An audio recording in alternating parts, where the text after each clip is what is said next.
ഇന്ന് ഞാൻ ഉണ്ടാക്കുന്നത് ഒരു വറുത്തരച്ച കൂട്ടുകറിയാണ്.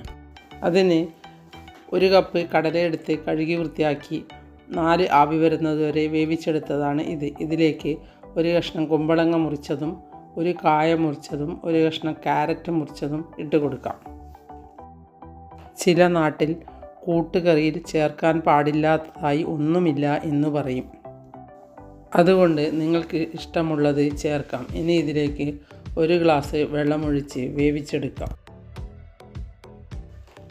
ഇനി അരമുറി തേങ്ങ ചിരവിയത്, അതിലേക്ക് 1 നുള്ളി ജീരകം, 10-12 മണി കുരുമുളക്, 5-6 വറ്റൽമുളക്, 2 തണ്ട് കറിവേപ്പില, ഇതെല്ലാം ഇട്ട് നമുക്കൊന്ന് നല്ലതുപോലെ വറുത്തെടുക്കാം.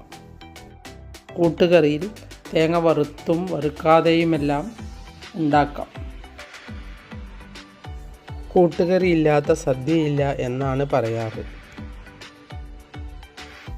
ഈ രീതിയിൽ വറുത്തെടുത്താൽ തണുത്ത ശേഷം നമുക്കിത് അരച്ച് മാറ്റി വയ്ക്കാം. വറുത്തരയ്ക്കുന്ന കറിക്കും വറുക്കാതെ അരയ്ക്കുന്ന കറിക്കും വേറെ വേറെ സ്വാദാണ്. ഇനി കുക്കർ തുറന്ന് കുക്കറിലേക്ക് 1/4 ടീസ്പൂൺ മഞ്ഞൾപ്പൊടി ഇട്ടെടുക്കാം. ഇതിനെല്ലാം ആവശ്യമായ ഉപ്പിട്ട് കൊടുക്കാം. ഇതൊന്ന് നല്ലതുപോലെ ഇളക്കിയ ശേഷം ഇതിലേക്ക് നമ്മൾ നേരത്തെ തേങ്ങ വറുത്ത് വെച്ചത് അരച്ച് ഒഴിച്ചു കൊടുക്കാം. ഞാൻ തന്നെ യൂട്യൂബിൽ ഓരോരോ തരത്തിലുള്ള കൂട്ടുകറിയും ഉണ്ടാക്കിയിട്ടിട്ടുണ്ട്.